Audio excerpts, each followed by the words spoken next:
जय हिंद। कैसे हैं आप लोग? होपफुली बहुत अच्छे होंगे। आज का जो लेक्चर है वो है एनएमआर का पार्ट 3 और टॉपिक है हमारा शील्डिंग और डी शील्डिंग इफेक्ट। इस लेक्चर के अंदर हम सिर्फ इन दो टर्म्स के बारे में बात करेंगे और देखेंगे कि एनएमआर के अंदर इसका इंपॉर्टेंस क्या है। देखा जाए तो पूरा एनएमआर इसी के आजू बाजू घूमता है। तो हमारा इंपॉर्टेंट टॉपिक है, इसे स्टार्ट करते हैं। सबसे पहले इसको स्टार्ट करने से पहले मैं आपको एक एग्जाम्पल देना चाहूँगा। ये एग्जाम्पल अगर आपको समझ में आ गया तो मान लीजिए शील्डिंग और डीशील्डिंग आपके ऑन टिप्स हो जाएगा। कैसे? देखिए, फॉर एग्जाम्पल ये कोई पर्सन है ए और ये कोई पर्सन है B, person A and B. Okay, got it. इनके एक बच्चा है और इस फैमिली के ये इनके फादर है। मैंने फादर लिए, मदर भी ले सकते हैं आप, आपको जो अच्छा लगे दोनों बना देते हैं, वरना आप बोलोगे आप तो भेदभाव करते हो मदर फादर लीजिए, ठीक है। तो मदर फादर मैंने दोनों बना दिए ना। दो फैमिली है, फैमिली ए फैमिली बी। इनके एक बच्चा है ये। फैमिली ए ने क्या करा कि जब इसको पेरेंटिंग कर रहे थे इस बच्चे की, तो उन्होंने कुछ ऐसे ट्रीटमेंट दिए इसको कि हर कदम पे इसका साथ दिया। बेटा ऐसे मत करो, ऐसे मत करो, ऐसा करना है आपको, हमेशा आगे रहे। और इसको डील करने से पहले, कोई भी प्रॉब्लम इसे आती उससे पहले ये डील करते, उसको सॉल्व करके देते। धीरे धीरे ये बड़ा हो गया। अब बात करते हैं बी केस की। इन पेरेंट्स ने इसको कैसे बड़ा किया है? कोशिश की इन्होंने कि इसको ज़्यादा से ज़्यादा प्रॉब्लम खुद सॉल्व करें। कोई प्रॉब्लम ऐसे आ गई जो उससे नहीं हो पा रही है, तब ये दोनों इसकी हेल्प करेंगे। यानी इन्होंने क्या करा, बच्चे को प्रॉब्लम को खुद को सॉल्व करने के लिए हमेशा रखा कि आपकी लाइफ में जो प्रॉब्लम आ रही है आप फेस करें, नहीं होगी तो हम आपके पीछे हैं। इस तरह की इस बच्चे की परवरिश हुई और यहाँ पे इस बच्चे की। अब बताइए आप कि कौन लाइफ के अंदर अच्छे से सरवाइव कर पाएगा? ऑब्वियस सी बात है, आप कहेंगे बी वाला। क्यों? क्योंकि बी फैमिली के अंदर जो बच्चा है उसने प्रॉब्लम को खुद से फेस किया है। ठीक है, बात करते हैं। अब हम आगे चलते हैं शील्डिंग और डीशील्डिंग। आप करेंगे कि ये वर्ड क्या है, तो सुनिए। ए फैमिली में इन पेरेंट्स ने प्रॉब्लम से शील्ड कर दिया अपने बच्चे को, कवच में रखा है, शील्ड। तो इसे बोलेंगे हम शील्डिंग इफेक्ट। और यहाँ पे क्या कर रहा है, इन पेरेंट्स ने अपने बच्चे को क्या कर रखा है, ओपन रखा है प्रॉब्लम से। बेटा आप प्रॉब्लम खुद से फेस कीजिए। तो यहाँ पे डी शील्डिंग इफेक्ट।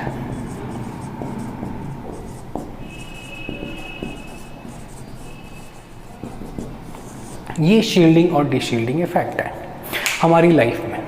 अब इसको एनएमआर में ले जाते हैं। ठीक है, ध्यान रखिएगा, लेक्चर थोड़ा सा अलग है बट हमेशा के लिए आपको हमेशा के लिए ऑन टिप्स हो जाएगा, ये मेरी गारंटी। अब एनएमआर की बात करते हैं। एनएमआर के अंदर कैसे काम करेगा, सुनिए। अगर कोई भी कंपाउंड, फॉर मान लीजिए मैंने क्या करा, ये कंपाउंड बनाया, इसका इंड्यूस मैग्नेटिक फील्ड और अप्लाइड मैग्नेटिक फील्ड की डायरेक्शन सेम हुई, तो इसे क्या बोलेंगे, डी शील्डिंग। क्या बोलेंगे? Deshielding effect. Got it. जबकि कोई कंपाउंड है उसका इंड्यूस मैग्नेटिक मूवमेंट और अप्लाइड मैग्नेटिक मूवमेंट, ये हम अप्लाइड कर रहे हैं H0, इस कंपाउंड का ये जनरेट हो रहा है, तो इसने क्या किया है, अपोज किया इसको। तो ये क्या हो गया, शील्डिंग इफेक्ट। ठीक है, शील्डिंग इफेक्ट और ये डी शील्डिंग इफेक्ट। अब इसको ध्यान से सुनिएगा क्या बोलने जा रहा हूं। शील्डिंग इफेक्ट में क्या करा कि इंड्यूस्ड डाइपोल जो है, यानी मैग्नेटिक मूवमेंट है, ये अप्लाइड मैग्नेटिक मूवमेंट के अपोज में है, अपोजिट में है। तो क्या कर रहा है, इस मान लीजिए ये जो न्यूक्लियाई है इस पे अब आप बताइए क्या इस न्यूक्लियाई पे अप्लाइड मैग्नेटिक फील्ड जो हम लगा रहे हैं वो ज़्यादा लगेगा या कम लगेगा? कम लगेगा। क्यों? क्योंकि इसका जो इंड्यूस मैग्नेटिक मोमेंट है, मैग्नेटिक फील्ड है, वो उसके अपोजिट है, तो कुछ इसको कैंसिल आउट कर देगा। इस पे जो फील होगा वो थोड़ा कम, मैग्नेटिक फील्ड हम जो लगा रहे हैं वो कम फील होगा। यहाँ पे क्या हुआ? Induce magnetic field as well as applied magnetic field same direction में है। तो अब ये न्यूक्लियाई जब मैं इसको यहाँ रखूँगा तो अभी बताइए ये अप्लाइड मैग्नेटिक फील्ड से ज़्यादा मैग्नेटिक फील्ड फील करेगा या कम करेगा? ऑब्वियस सी बात है ज़्यादा करेगा। इसके अंदर अब ये भी प्लस हो गया है। अब इन दोनों को कोरिलेट करते हैं, करें? चलो, डी शील्डिंग में क्या क्या, इनके पेरेंट्स ने क्या इसका साथ दिया बच्चे का? नहीं, इसको फ्री छोड़ा। यानी इन्होंने एक कैसे करा, जो प्रॉब्लम आई थी उसके साथ में ही ये लीजिए, पसंद आए। जबकि इन पेरेंट्स ने क्या करा, इसको शील्ड कर दिया, यानी जो प्रॉब्लम आ रही है उसके अगेंस्ट खुद गए। ये देखिए, बात समझ में आया क्या है? तो जब इन्होंने अपोज किया प्रॉब्लम्स को, अपने बच्चे की प्रॉब्लम को खुद सॉल्व किया, तो उन्होंने क्या करा, इस डायरेक्शन के अंदर मैग्नेटिक मोमेंट लगा दिया अपना, इंड्यूस मैग्नेटिक मोमेंट। तो क्या करा, अप्लाइड मैग्नेटिक मोमेंट को कैंसिल आउट कर दिया और टोटल जो ये फील कर रहा है न्यूक्लियस, अब कम मैग्नेटिक मोमेंट या मैग्नेटिक फील्ड जनरेट करेगा। जबकि इस फैमिली ने क्या किया, इस एग्जाम्पल में इंड्यूस मैग्नेटिक फील्ड उसी डायरेक्शन में था जिस डायरेक्शन में अप्लाइड मैग्नेटिक फील्ड था। इट मीन्स अब ये हमारा न्यूक्लियाई जो है ज़्यादा मैग्नेटिक फील्ड वो है वो क्या करेगा, फील करेगा। बात समझ में आई? इसको बोलेंगे डी शील्डिंग। कोई शील्ड नहीं है, जितना भी आया है सब सेम डायरेक्शन में, और ये इस डायरेक्शन में और ये इस डायरेक्शन में, यानी शील्ड कर लिया। इंड्यूस मैग्नेटिक जो मोमेंट है या मैग्नेटिक फील्ड है वो इसके अपोज है। तो इससे क्या हो गया, इससे बोलेंगे शील्डिंग इफेक्ट, इससे बोलेंगे डी शील्डिंग इफेक्ट। अभी हमने कुछ एग्जांपल से इन दो टर्म को समझा है, शील्डिंग और डी शील्डिंग। अब हम इसे थ्योरी भी देखते हैं कि थ्योरी क्या बोल रही है और उसको और अच्छे से हम समझने की कोशिश करेंगे। ठीक है, क्या बोल रहा है, since proton is surrounded by electron density, कि हमारा जो प्रोटॉन है अगर इलेक्ट्रॉन डेंसिटी से घिरा हुआ है, ठीक है, तो क्या होगा, it is experience lesser magnetic field than the applied magnetic field. Such a proton is called shielding proton. तो हमारा ऐसा प्रोटॉन क्या होगा, शील्डिंग प्रोटॉन। बोल रहा है ये क्या कि इलेक्ट्रॉन डेंसिटी ज़्यादा होगी तो आपका जो प्रोटॉन है वो कैसा एक्सपीरियंस करेगा, लेसर मैग्नेटिक फील्ड। मैंने अभी बताया आपको कि ये हमारा अप्लाइड मैग्नेटिक फील्ड है, दिख रहा है, हमने अप्लाइड मैग्नेटिक फील्ड नीचे से ऊपर की ओर लगाया। ओके, और आपने क्या करा, पेरेंट्स ने क्या करा, आने वाली प्रॉब्लम को पहले ही रोक दिया। तो अब आपका ये जो प्रोटॉन है, यहाँ जो रखा हुआ प्रोटॉन है, इस पे बताइए कैसा एक्सपीरियंस करेगा, मैग्नेटिक फील्ड कैसा फील करेगा, लेसर। तो यही लिखा है हमने, देखिए, since the proton is surrounded by the electron density and it experiences the lesser magnetic field than the applied magnetic field, such a proton is called shielding proton. अब इसको आप ऐसे भी समझ सकते हैं कि एक स्टूडेंट है, स्कूल जाता है, उसके पेरेंट्स ने टीचर को बोला कि भैया हमारे बच्चों को हाथ मत लगाना आप, बिल्कुल भी, एकदम प्रोटेक्ट करके रखे हुए। वो सीख पाएगा, सीखेगा, लेकिन एक वो वाली जो बात है कि जहाँ गलती होनी चाहिए टीचर को डांटना चाहिए, टीचर के माइंड में रहेगा यार इसके पेरेंट्स ने मना किया, हाँ ठीक है बेटा कर। बात समझ में आई? तो अगर शील्ड हो जाएगा यानी इंड्यूस मैग्नेटिक फील्ड अपोजिट होगा तो कैसा फील करेगा, लाइटर। और ये कब होगा, जब आपका प्रोटॉन किससे घिरा हुआ होगा, इलेक्ट्रॉन डेंसिटी से। Got it, first point. Second, higher the density around the proton higher will be the shielding effect. आपका प्रोटॉन, जैसे फॉर एग्जांपल हम क्या करते हैं, ये हमारा न्यूक्लियस है जिस पे हम प्रैक्टिकल कर रहे हैं, ये अगर इलेक्ट्रॉन डेंसिटी से घिरा हुआ है, ज़्यादा इलेक्ट्रॉन डेंसिटी इसके अराउंड, तो हम बोलेंगे कि इसका शील्डिंग इफेक्ट भी कैसा होगा, higher. Got it, okay. Next, shielding proton appears at low del value. हमारी जो डेल वैल्यू रहेगी वो कैसी रहेगी, लो रहेगी। अब इसको समझने के लिए आप इधर आइए एक बार।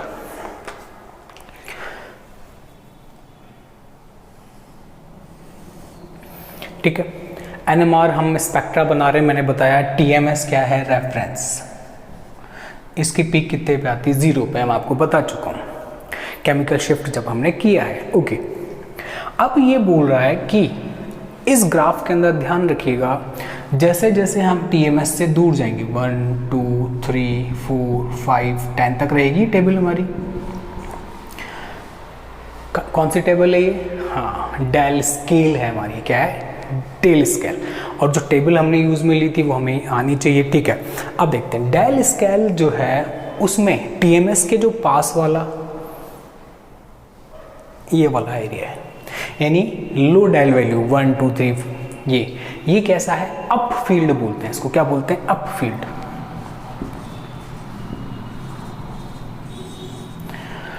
और ये जो जहां पे हायर डेल वैल्यू लिखी हुई है 10 8 7 6, ये वाला एरिया क्या कहलाएगा, डाउन फील्ड। Down field. तो क्या बोल रहा है ये, shielding protons, shielded protons appears at low del value. Low del value यहां पर है, तो हम बोल सकते हैं जिनमें शील्डिंग प्रोटॉन ज़्यादा है, यानी शील्डेड प्रोटॉन्स जो हैं जिनमें ज़्यादा इफेक्ट हो रहा है, इनमें ये कौन सी डेल वैल्यू देंगे, लो डेल वैल्यू, यानी 1 2 3 डेल वैल्यू। यानी मैं इनडायरेक्टली बोल सकता हूँ कौन से फील्ड में आएंगे, अप फील्ड में। चलें, मान लीजिए दोबारा देखिए, ये हमारा प्रोटॉन है, इसके सराउंडिंग में इलेक्ट्रॉन डेंसिटी ज़्यादा है, तो डेल वैल्यू कैसे आएगी, कम। और जो कम डेल वैल्यू आएगी उस फील्ड को हम क्या बोल रहे हैं, अप फील्ड। ध्यान रखिएगा। नेक्स्ट क्या बोल रहा है, since circulation of the pi electron in the saturated compound generates a magnetic field which always oppose the applied magnetic field. कि पाई इलेक्ट्रॉन जो है, जो अनसैचुरेटेड कंपाउंड्स में है, क्या करते हैं, मैग्नेटिक फील्ड जनरेट करते हैं और अप्लाइड मैग्नेटिक फील्ड का अपोज करते हैं। ये वाली कंडीशन बता रहा है वो। This generate magnetic field is called induce magnetic field और सेकेंडरी मैग्नेटिक फील्ड। एक ही बात है, ठीक है, ये टर्म आई थी इसलिए मैंने यहां पे आपको बताइए। इंड्यूस मैग्नेटिक फील्ड बोल लीजिए इसको, या बोल लीजिए सेकेंडरी मैग्नेटिक फील्ड। आप लोग इसका स्क्रीनशॉट भी ले लीजिए आप एक बार। ओके, तो आप इससे ही इंड्यूस मैग्नेटिक फील्ड जो न्यूक्लियाई जनरेट कर रहा है खुद से, उसको बोल रहे हैं क्या, इंड्यूस मैग्नेटिक फील्ड या secondary magnetic field. Next, when induce magnetic field reinforce the applied magnetic field, ये थोड़ा सा अलग पॉइंट आ गया है। When induced magnetic field reinforce the applied magnetic field in such a proton is called T-shielding effect. Reinforce कर रहा है, उसको और इंक्रीज कर रहा है, यानी हमारा जो यहाँ पर ये एरो है, इंड्यूस्ड मैग्नेटिक फील्ड जो है वो कहाँ है, अप्लाइड मैग्नेटिक फील्ड की डायरेक्शन में ही है, ऐसे। Got it? यस। यानी मैं कहूँ कि अब बताइए ये प्रोटॉन ज़्यादा मैग्नेटिक फील्ड फील करेगा या कम, किसके कंपेयर में, अप्लाइड मैग्नेटिक फील्ड में। तो देखिए अप्लाइड मैग्नेटिक फील्ड की डायरेक्शन ऊपर की तरफ, और इंड्यूस मैग्नेटिक फील्ड या सेकेंडरी मैग्नेटिक फील्ड की डायरेक्शन कभी वो भी कहाँ है, इसी की तरफ है, तो ऐड हो जाएंगे। तो ये जो न्यूक्लियाई है जिसका हम स्टडी कर रहे हैं, जो प्रोटॉन है, ये क्या करेगा, ज़्यादा मैग्नेटिक फील्ड फील करेगा। तो हमने यही लिखा है, when induced magnetic field reinforce the applied magnetic field, then such a proton is called de-shielding proton। यानी अब जो ये प्रोटॉन हो गया वो कैसा हो गया, de-shielding proton। यानी इस केस में क्या हुआ है, स्टूडेंट जो है टीचर को बोल रहे हैं कि जहां ये गलती करे इसके कान के नीचे एक बजाएं। आप इसको मुर्गा बनाना चाहते हैं, मुर्गा बनाइए, आपको उसको जो पनिश करना है कीजिए, लेकिन कब, जब ये कुछ गलत करें। अब क्या हो गया टीचर भी उसको सिखाना चाहता है, पेरेंट्स ने भी बोल दिया बिल्कुल आप सिखाइए, दोनों का डायरेक्शन सेम है। अब ये स्टूडेंट ज़्यादा सीखेगा कम सीखेगा? बिल्कुल ज़्यादा सीखेगा। इसे बोलते हैं डी शील्डिंग इफेक्ट। पेरेंट्स ने उसको बचाव नहीं किया, शील्ड नहीं किया है हमारा बच्चा, नहीं, ये आपका ही बच्चा है बिल्कुल। अब आप इसके साथ जो करें, जैसे सिखाना चाहें वैसे। तो क्या हुआ है, डी शील्ड, वो शील्ड जो थी वो हटा ली पेरेंट्स ने। अब आपका बच्चा, आप सिखाइए इसको जैसा सिखाना है। अब ये बहुत अच्छे से सीखेगा, ज़्यादा सीखेगा, और इसको एनएमआर में घुसा देंगे, फिर क्या हो जाएगा, अप्लाइड मैग्नेटिक फील्ड और इंड्यूस मैग्नेटिक फील्ड दोनों सेम डायरेक्शन में होने के कारण ये जो न्यूक्लियाई है वो क्या करेगा, ज़्यादा मैग्नेटिक फील्ड फील करेगा। और इस इफेक्ट को हम बोलेंगे क्या, जब अप्लाइड मैग्नेटिक फील्ड और induce magnetic field same direction में होंगे तब हम इसे बोलेंगे डी शील्डिंग प्रोटोन या डी शील्डिंग इफेक्ट। मैंने यहाँ पे बताया deshielded protons appears at higher del value, यानी डी शील्डिंग जो प्रोटॉन है वो कहाँ पे आएंगे, higher del value. Higher del value क्या होती है, 7, 8, 9, 10 या 6 ये हायर ही होती है, ठीक है। 5 से ज़्यादा, 6 से ज़्यादा आप हायर पे मान लीजिए। और मैंने इसको क्या बोल रखा है, डाउन फील्ड। डाउन फील्ड में कौन से प्रोटॉन आएंगे, डी शील्डेड प्रोटॉन। अब इसको याद करने की ट्रिक देखिए, लर्न करने की, D4 D shielded and D4 down field. Got it. एक टर्म और बताता हूँ आपको, एक ट्रिक और बताता हूँ। यहाँ पे मैंने बोला है हायर इलेक्ट्रॉन डेंसिटी, क्या बोला है, higher electron density and higher will be the shielding effect. और यहाँ पे क्या हो जाएगा, lower the electron density and deshielded proton भी क्या हो जाएगा, और डाउन फील्ड में आएगा। यानी इसकी क्या कंडीशन हो गई, डाउन फील्ड की या डी शील्डिंग की क्या कंडीशन हो गई, इलेक्ट्रॉन डेंसिटी क्या होनी चाहिए, लो। तो हम यहाँ क्या कर देंगे, डेंसिटी कैसी होनी चाहिए हमारी, लो। ठीक है। तो हमने अभी क्या देखा है, दोबारा से देखते हैं। मैंने आपको बताया है शील्डिंग और डी शील्डिंग प्रोटॉन। एक बार रिवाइज करते हैं बहुत फास्टली। अगर कोई न्यूक्लियाई है जिसकी हम स्टडी कर रहे हैं, इसके सराउंड में इलेक्ट्रॉन डेंसिटी ज़्यादा होगी तो ये प्रोटॉन कैसा हो जाएगा, शील्डेड। क्यों, क्योंकि इसमें जो इलेक्ट्रॉन है इसके आसपास में, ये क्या करेंगे, अपना इंड्यूस मैग्नेटिक फील्ड जनरेट करेंगे। और किसके अगेंस्ट होगा वो induce magnetic field, applied magnetic field के अपोज में होगा। तो ये न्यूक्लियाई उस कंडीशन में कैसा फील करेगा, low electric field, magnetic field feel करेगा। तो इसे बोलेंगे कैसा प्रोटॉन, ये हो गया आपका शील्डेड प्रोटॉन, क्योंकि इंड्यूस मैग्नेटिक फील्ड की डायरेक्शन अप्लाइड मैग्नेटिक फील्ड के अपोज है। तो शील्ड कर लिया इसको इंड्यूस मैग्नेटिक फील्ड ने, तो क्या बोलेंगे, शील्डिंग प्रोटॉन। ये कब होता है, जब इलेक्ट्रॉन डेंसिटी इसके अराउंड क्या होती है, हाई।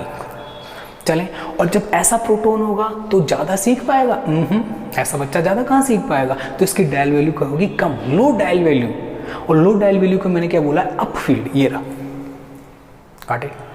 अब आगे चलते हैं। अब यही प्रोटॉन है, इसी का इंड्यूस मैग्नेटिक फील्ड है। हमने क्या करा, इसके अराउंड मैग्नेटिक इलेक्ट्रॉन डेंसिटी को लो कर दिया। अब जैसे ही इस इलेक्ट्रॉन डेंसिटी के इसके अराउंड मैंने कम किया तो क्या है, इंड्यूस मैग्नेटिक फील्ड क्या हुआ है, ऐसे की बजाय अब कैसे हो गया, ऐसे। अप्लाइड मैग्नेटिक फील्ड हम नीचे से इसी डायरेक्शन में लगा रहे हैं और इंड्यूस मैग्नेटिक फील्ड की डायरेक्शन भी इसी डायरेक्शन में होने के कारण अब ये कैसा हो गया है, डी शील्डेड प्रोटॉन। और अब इसकी जो वैल्यू रहेगी वो कैसी आएगी, हाई डेल वैल्यू। और हाई डेल वैल्यू को मैंने क्या बोल रखा है आपको, down field, D4 down field और D4 डी शील्डेड प्रोटॉन। इसके अंदर इलेक्ट्रॉन डेंसिटी कैसे रहेगी हमारी, लो इलेक्ट्रॉन डेंसिटी रहेगी। हमने समझा है शील्डिंग और डी शील्डिंग इफेक्ट है क्या। अब हम इसको अप्लाई करने की कोशिश करेंगे कुछ कंपाउंड्स पे। तो पहला कंपाउंड है विनाइलिक प्रोटॉन, यानी विनाइल कंपाउंड लेंगे और उसमें देखने की कोशिश करेंगे कि हमारा जो विनाइलिक प्रोटॉन है वो कैसे बिहेव कर रहा है। चलो देखते हैं। ठीक है, तो मैंने एक एग्जांपल ले लिया ये, और मैंने नीचे से ऊपर की तरफ ये क्या लगा दिया है, applied magnetic field. Got it. अब बात करेंगे कि हम इंड्यूस मैग्नेटिक फील्ड, ये रहा, ऐसा रहेगा, ये लीजिए, ये लीजिए। ठीक है, तो हमने करा क्या है कि भैया मैग्नेटिक फील्ड लगाया है, एक्सटर्नल मैग्नेटिक फील्ड H0, तो उसकी डायरेक्शन आपको दिख रही होगी, और ये रहा मैग्नेटिक फील्ड ऐसे, ये गोला दिख रहा होगा आपको ऐसे, ये लीजिए, इसकी डायरेक्शन मैंने बना दी, ये लीजिए डायरेक्शन दिख रही है इस डायरेक्शन में। ध्यान से देखिए, रेड एरो और ब्लू एरो क्या सेम डायरेक्शन में है क्या? इंड्यूस मैग्नेटिक फील्ड और फिनाइलिक हाइड्रोजन या प्रोटॉन, ये रहा रेड कलर में, ब्लू कलर में applied magnetic field, both are in same direction. क्या बोल रहा है? Phenylic protons are also deshielded but lesser than the benzene's proton. तो अभी बेंजीन लेंगे तब इसको देखेंगे। तो हमने क्या बोला? Phenylic proton are also deshielded. Deshielded क्यों है पहले तो ये बताइए। डीशील्डेड का मतलब है applied magnetic field as well as induce magnetic field same direction के अंदर अगर होगा तो हम उसको बोल देंगे डीशील्डेड प्रोटॉन। तो ये प्रोटॉन कैसे फील्ड में आ गया? उस जगह आ गया जहां पर इंड्यूस मैग्नेटिक फील्ड भी ऐसा है और applied magnetic field blue colour में वो भी कैसे हैं? से रिजल्टेंट देखेंगे तो सेम डायरेक्शन में है। तो मैं इस प्रोटॉन को क्या बोल दूंगा? डीशील्डेड प्रोटॉन। अब यहाँ पे बेंजीन का जिक्र हुआ है तो बेंजीन के बारे में देखिए क्या है कि बेंजीन जब आप बनाएंगे, यहाँ बना लेते हैं बेंजीन, ये लीजिए,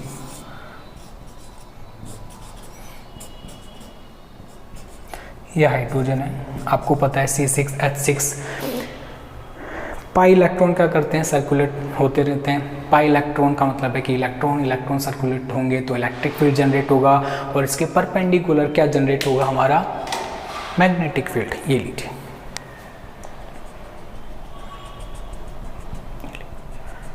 बना दिया मैग्नेटिक फील्ड सेम। ये लीजिए मैग्नेटिक फील्ड ब्लू कलर से इस बार हमने बनाया, ये लीजिए।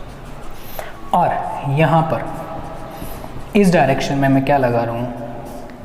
Applied magnetic field. इस हाइड्रोजन की कंडीशन देखिए,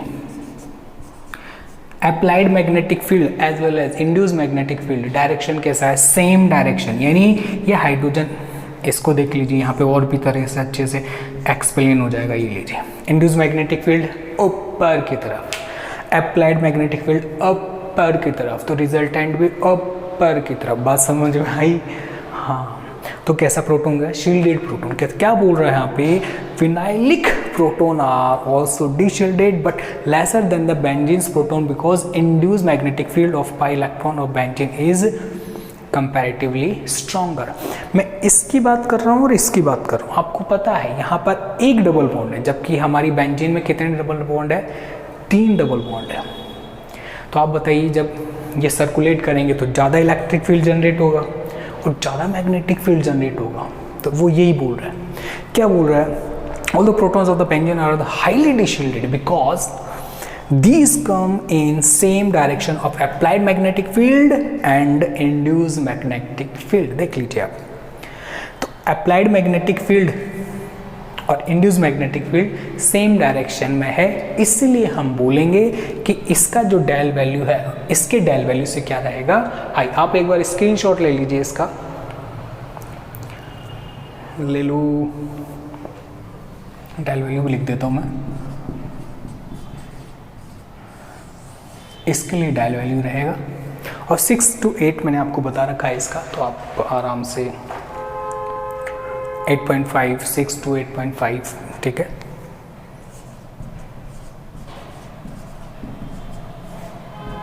ये लीजिए, स्क्रीनशॉट ले लो। अब इसकी डायल वैल्यू भी हमने यहाँ पे मेंशन कर दी, ठीक है। तो ये तो हमारा 2 एग्जाम्पल हुए।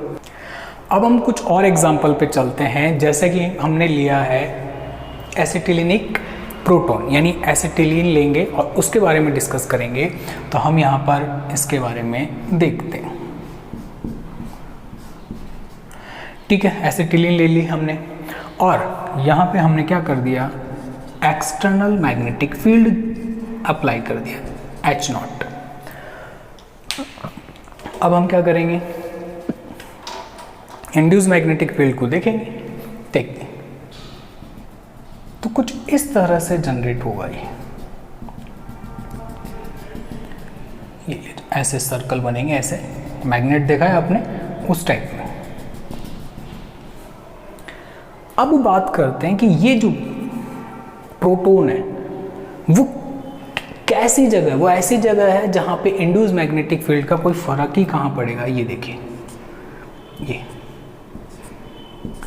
ये जो प्रोटॉन है, तो इंड्यूस मैग्नेटिक फील्ड ऐसे निकल रहा है, तो क्या होगा कि ये जो हाइड्रोजन है, प्रोटॉन है, ये क्या है, अफेक्ट ही कहाँ कर पाएगा इसको। तो जितना फील कर रहा था उतना ही हमने यहाँ पर जितना अप्लाइड किया है एक्सटर्नल मैग्नेटिक फील्ड, उतना ही फील करेगा ये प्रोटॉन, ज़्यादा नहीं करेगा।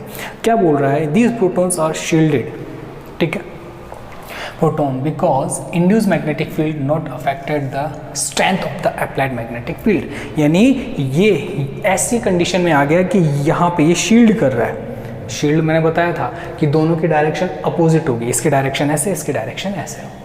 तो हम बोल देंगे कि इस केस के अंदर यहाँ पे जो प्रोटॉन है वो किस कंडीशन में है, बिल्कुल शील्डेड प्रोटॉन है। यहाँ पे देखेंगे, यहाँ से ऊपर आया, ये देखिए, ये प्रोटॉन कैसी डायरेक्शन में है, ये भी इंड्यूस मैग्नेटिक फील्ड नीचे की तरफ और अप्लाइड कहाँ है, ऊपर की तरफ, ऐसे अपोजिट डायरेक्शन हो गया। तो ये केस हो गया इसके। 2 से 4 डायल वैल्यू रहती है, इसकी डायल वैल्यू कितनी रहेगी, 2 to 4, ये लीजिए। तो ये क्या हो गया, हमारा एसिटिलिनिक प्रोटॉन हमने यहाँ पर देखा है। चलें आगे। अब एल्डिहाइडिक प्रोटॉन की बात कर लेते हैं थोड़ी सी। एल्डिहाइड सबसे पहले तो हम देखते हैं कि कैसे रहेगा ये, तो यहाँ हम बना लेते हैं इसको।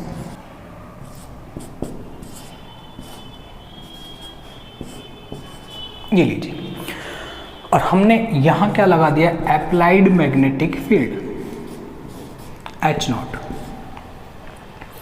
यहाँ पे ये जो डबल बॉन्ड है, पाई बॉन्ड है, ठीक है। तो इलेक्ट्रॉन कैसे होंगे, इसके कारण क्या जनरेट होगा, यहाँ पे रिंग करंट जनरेट होगा और मैग्नेटिक फील्ड जनरेट होगा। सॉरी, रिंग करंट नहीं होगा, ध्यान रखना भाई, रिंग करंट रिंग में होगा, ठीक है, गलती से निकल गया वर्ड, गलती हो जाती है। ये लीजिए,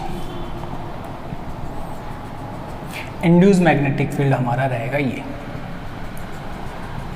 इस प्रोटॉन को देखिए, एल्डिहाइड वाले H को देखिए किस कंडीशन में आ रहा है। ये ऐसी कंडीशन में आ रहा है कि magnetic field, induce magnetic field और अप्लाइड मैग्नेटिक फील्ड का एरो सेम डायरेक्शन, तो रिजल्टेंट ये रहेगा, यानी ये डी शील्डेड प्रोटॉन है। कैसा है, डी शील्डेड प्रोटॉन का मैंने बताया था, डी शील्डेड प्रोटॉन जो है डाउन फील्ड में आएगा, D4 down field, D4 D shielded proton, और हाई डायल वैल्यू यहाँ पे TMS रहेगा, रेफरेंस 0, और ये 6, 7, 8 के आसपास रहेगा, ठीक है। तो आप एक बार इसका स्क्रीनशॉट ले लीजिए, फिर इन लाइंस देखते क्या है हमारी।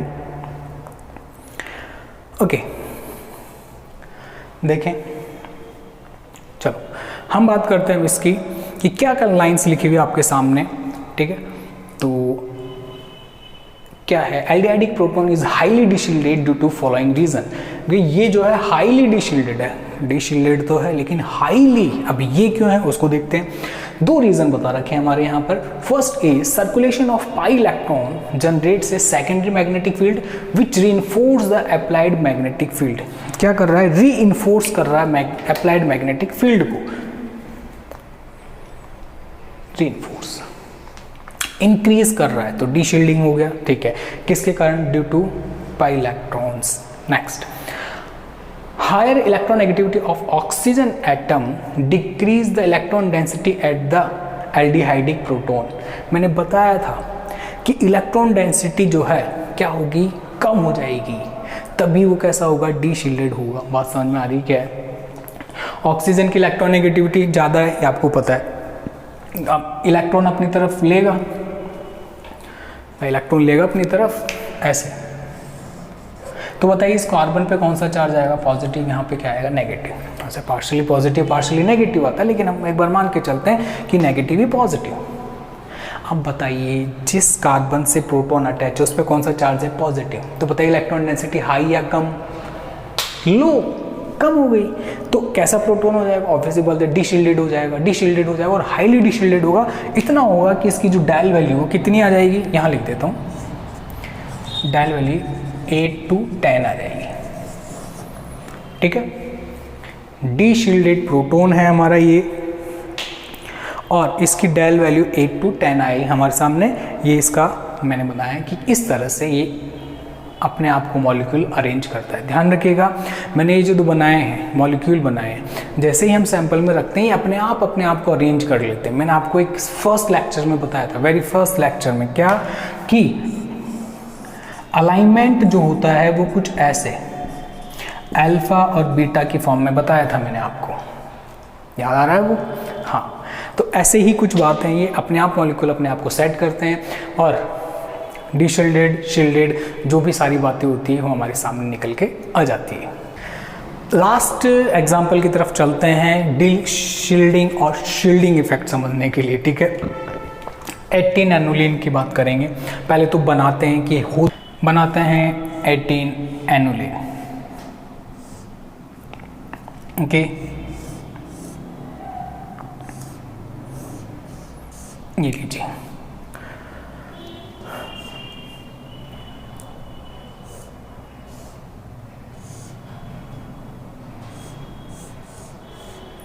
काउंट कीजिए कितने कार्बन है। 1 2 3 4 5 6 7 8 9 10 11 13 14 15 16 17 18।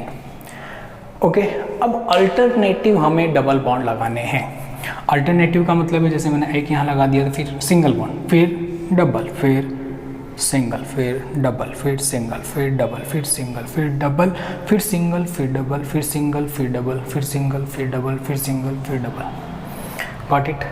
आप डबल बॉन्ड जब काउंट करेंगे तो कितने आएंगे? काउंट करो, 9 है। 1 2 3 4 5 6 7 8 9।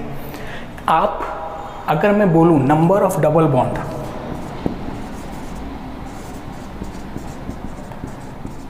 वो कितने हैं? 9। मैं बोलूँ नंबर ऑफ पाई इलेक्ट्रॉन्स, तो आप क्या बोलेंगे? 18। ओके, तो मैंने इसको क्या बोला है? 18 एनुलिन। बनाने का कैसा तरीका है मैंने आपको बता दिया। हाइड्रोजन जो है इसने बता रखे हैं, 2 तरह के हाइड्रोजन की बात कर रखी है, इंटरनल हाइड्रोजन, एक्सटर्नल हाइड्रोजन। ये लीजिए, इंटरनल आपके सामने है और एक्सटर्नल बाकी के जो बाहर बच गए हर कार्बन पे एक एक। ये लीजिए, ओके। ये लीजिए, यहाँ पे भी अब हाइड्रोजन लगा दीजिए आप, अंडरस्टूड है, ठीक है। हर कार्बन पे एक हाइड्रोजन रहेगा, external as well as internal. बात करते हैं हमने क्या लिखा उसके ऊपर चलते हैं। क्या बोल रहा है? एक्सटर्नल प्रोटॉन्स, इन बाहर वाले प्रोटॉन्स की बात चल रही है, comes in paramagnetic zone of induced and applied magnetic field। applied magnetic field हमने लगा रखा है, वो बताने की बार बार ज़रूरत है क्या है? अच्छा लो देखो फिर, ओके। यहाँ से हमने एक्सटर्नल मैग्नेटिक फील्ड लगा रखा है और ये जो एक्सटर्नल हाइड्रोजन से वो किस जोन में आ रहे हैं? पैरामैग्नेटिक जोन में आ रहे हैं, और इसीलिए दिस प्रोटॉन्स आर हाईली डीशील्डेड। बाहर वाले प्रोटॉन क्या है? डीशील्डेड है, हाईली, ठीक है। हो गया, तो बाहर वाले तो क्या हो गए हमारे? डीशील्डेड। लिख लो भाई, हाईली डीशील्डेड। अंदर की बात करते हैं, internal protons are highly deshielded because, sorry highly shielded because these protons comes in diamagnetic zone to induce an applied magnetic field। तो क्या बोल रहे हैं? जो अंदर वाले हैं ये कैसे हैं? ये है हमारे हाईली शील्डेड, ठीक है। ये लीजिए, हाईली शील्डेड, हाईली डीशील्डेड। अब शील्डेड जो है उनकी डायल वैल्यू कम आती है और नेगेटिव में आएगी। कितनी आएगी? ये नेगेटिव में आएगी। नेगेटिव में आपके आएगी माइनस डायल वैल्यू 2.1 समथिंग। देखिए, शील्डेड जब भी रहेगा तो कैसा आएगा हमारा? डायल वैल्यू कम आएगा। अब इसका स्क्रीनशॉट ले लीजिए एक बार, इसका भी वैल्यू लिख लेता हूँ मैं, 8.3। अब ले लो इसका स्क्रीनशॉट। ओके, देखिए, एक्सटर्नल क्या रहेगा? ये। इंटरनल क्या रहेगा? ये। ध्यान रखिएगा, हाईली डिशिल्डेड का मतलब ये हो गया कि पैरामैग्नेटिक जोन में, हाईली डिशिल्डेड कैसा है, पैरामैग्नेटिक जोन में, और ये कैसा है, डायमैग्नेटिक जोन में। रिंग करंट की बात कर रहे हैं, एक्चुअल में होता क्या है रिंग करंट, इसको समझ लेते हैं।